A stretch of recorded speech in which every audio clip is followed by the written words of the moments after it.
వైశాఖ పురాణం 2వ అధ్యాయం. వైశాఖ మాసమున చేయవలసిన వివిధ దానములు, వాటి ఫలితములు. నారద మహర్షి అంబరీష మహారాజుతో మరలా ఇట్లనెను. అంబరీష మహారాజా వినుము. విష్ణు ప్రీతికరమగుటచే మాధవ మాసమని వైశాఖ మాసమును అందురు. వైశాఖ మాసముతో సమానమైన మాసము లేదు. కృతయుగమంతటి ఉత్తమ యుగము లేదు.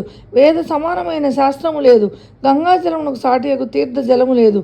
జలదానముతో సమానమైన దానము లేదు. భార్యాసుఖముతో సమానమైన సుఖము లేదు. వ్యవసాయం చేయుట వలన వచ్చు ధనమునకు సాటి అయిన ధనము లేదు. జీవించడం వలన వచ్చు లాభమునకు సమానమైన లాభం లేదు. నిరాహారముగా చేసిన తపమును మించిన తపము లేదు. దానము చేయుట వలన వచ్చు సుఖమునకు సాటి అయిన సుఖము లేదు. దయా సమానమైన ధర్మం లేదు. కంటితో సమమైన కాంతి లేదు. భోజన తృప్తితో సమమైన తృప్తి, వ్యవసాయముతో సమమైన వ్యాపారము, ధర్మ సమమైన మిత్రుడు, సత్య సమమైన కీర్తి లేవు.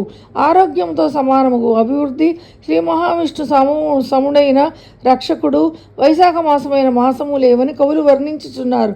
శేష సాయ్యకు శ్రీ మహావిష్ణువునకు వైశాఖ మాసమున మిక్కిలి ప్రియమైన మాసము. ఇట్టి మాసమును వ్రతమును పాటింపక వ్యర్థముగా గడిపిన వారు ధర్మహీనుడొకటే కాదు, పశుపక్షాది జన్మములందు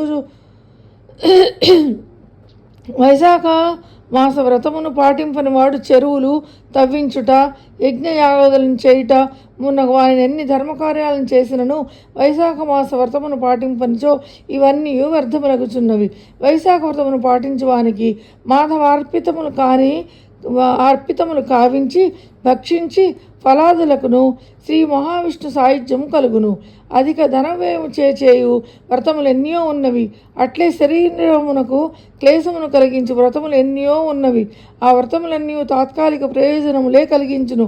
అంతేకాదు పునర్జన్మమును కూడా కలిగించును, అనగా ముక్తిని ఇయ్యవు. కనుక నియమపూర్వకమైన వైశాఖ మాస ప్రాతకాల స్నానము పునర్జన్మను పోగొట్టును, అనగా ముక్తినిచ్చును. అన్ని దానములు చేసినచో వచ్చు పుణ్యము, సర్వతీర్థములందు స్నానం చేసిన వచ్చు పుణ్యము వైశాఖ మాసమున జలదానము చేసినంతనే వచ్చును. ఆ దానం చేయనట్టి శక్తి లేకున్నచో, అట్టి శక్తి గల మరి ఒక జీవిని ప్రబోధించినచో అట్టి వానికి సర్వసంపదలు కలుగును. అంటే వీళ్ళు చేయలేకపోతే ఎవరినన్నా చేసేలాగా ప్రోత్సాహం చేసినా కూడా వాళ్ళకి సర్వసంపదలు కలుగుతాయట. హితములను చేకూరును. దానములన్నిటినీ ఒకవైపును జలదానమును మరొక వైపును ఉంచి తూచినచో జలదానమే గొప్పది అగును. అంటే ఈ వైశాఖ మాసం ఎండాకాలం కదా, ఆ టైంలో నీళ్లు దానం చేస్తే చాలా మంచిదిట. బాటసార్లు దప్పిక తీర్చుకుంటకై మార్గమును చలివేంద్రం ఏర్పరిచి జలదానం చేసినచో వాని కులములోని వారందరూ కూడా పుణ్యలోకములను అందగలరు. జలదానం చేసిన వారు విష్ణులోకమునందుదురు. చలివేంద్రం ఏర్పాటు చేయుటచే బాటసారుల సర్వదేవతలు పితృదేవతలు అందరూ సంతృప్తులు ప్రీతి నంది వరములను ఇత్తురు. ఇది నిస్సంశయముగా సత్యం సుమా. దప్పిక గలవాడు నీటిని కోరును, ఎండ బాధపడిన వాడు నీడను కోరును, చెమట పట్టినవాడు విసురుకొనుటకు విసనకర్రను కోరును.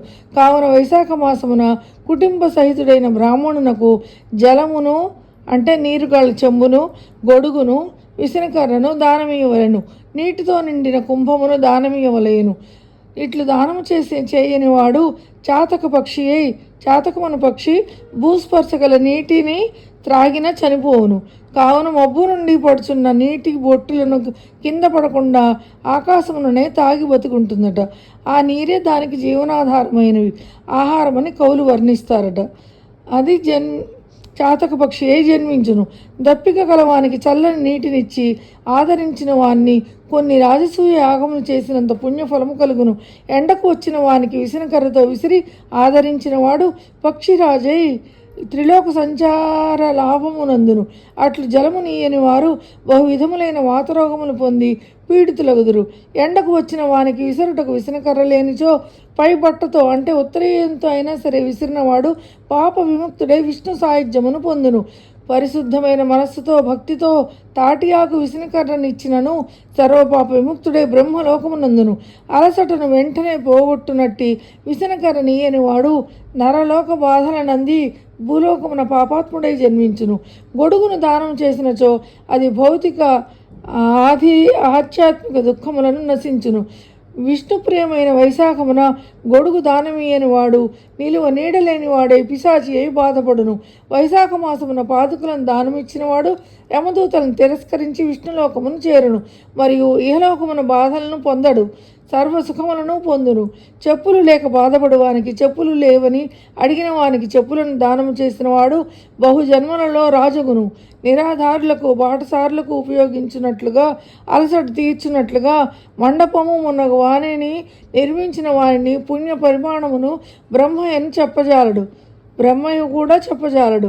మధ్యాహ్న కాలమున అతిథిగా వచ్చిన వానికి ఆహారం ఇచ్చి ఆదరించినచో అనంత పుణ్యము కలుగును. అంబరీష మహారాజా, అన్నదానం వెంటనే తృప్తిని కలిగించు దానములలో అత్యుత్తమము. కావున అన్నదానముతో సమానమైన దానము లేదు. అలసి వచ్చిన బాటసారిని వినయ మధురముగా కుశలములు అడిగి ఆదరించిన వాని పుణ్యము అనంతము. ఆకలి గల వానికి భార్య, సంతానము, గృహము, వస్త్రము, అలంకారము ఉన్నగునవి ఇష్టములు కావు, ఆవశ్యకములు కూడా కావు. అన్నము మాత్రము ఇష్టము ఆవశ్యకము. కానీ ఆకలి తీరినచో అవి అన్నీ ఇష్టమవుతాయి, ఆవశ్యములు అగుతాయి. అనగా అన్నము భార్య మున్నగు వారి కంటే ముఖ్యమైనది, ప్రశస్తమైనది. అట్టి అన్నదానము అన్ని దానముల కంటే ఉత్తమమైనదని భావము. కావున అన్ని దానములలో సమానమైన దానము ఇంతకు ముందు లేదు, ముందు కాలమున కూడా ఉండబోదు. వైశాఖ మాసమున అలసిన బాటసారికి జలదానము, ఛత్రదానము, వ్యజనదానము, పాదుకదానము, అన్నదానము మున్నగు వారిని చేయమని వారు పిశాచే ఆహారము దొరకక తన మాంసమునే భక్షించినట్టు దురవస్థను పొందుదురు. కావున మున్నగు వారిని చేయని వారు జలదానము, ఛత్రదానము, వ్యజనదానము, పాదుకాదానము, అన్నదానము మున్నగు వారిని చేయని వారు పిశాచమై ఆహారం దొరకక తన మాంసమును తానే భక్షించినట్టి దురవస్థను పొందుదురు. కావున అన్నదానము మున్నగు వారిని యథాశక్తిగా చేయవలేను. రాజా, అన్నమును పెట్టినవాడు తల్లిదండ్రిని తన ఆదరణ మున్నగు వారిని మరపించును. కావున త్రిలోకవాసులందరూ అన్నదానము చే సర్వోత్తమమైన దానమని మెచ్చుకున్నారు. జన్మనిచ్చిన తల్లిదండ్రులు కేవలము జన్మనిచ్చిన అన్నదాతలు మాత్రమే. కన్నందులకు అన్నము పెట్టవలసిన నైతిక బాధ్యత వారికి కలదు. కానీ అన్నదానం చేసి జీవితం నిలిపినవాడు తల్లిదండ్రుల కంటే నిర్వ్యాజమైన ఉత్తమ బంధువు. నిజమైన తల్లియు తండ్రియు అన్నదాతే. కావున అన్నదాత సర్వతీర్థ దేవతాస్వరూపుడు, సర్వదేవతాస్వరూపుడు, సర్వధర్మస్వరూపుడు. అనగా అన్నదానమున అన్ని తీర్థములు, వాటిలో స్నానము చేసిన పుణ్యము, అన్ని తీర్థాల్లో స్నానం చేసిన పుణ్యము, సర్వదేవతలు వారిని పూజించిన ఫలము, సర్వధర్మములు అన్ని ధర్మములను ఆచరించిన ఫలము కలుగుతాయని భావము. వైశాఖ పురాణం 2వ అధ్యాయం సంపూర్ణం.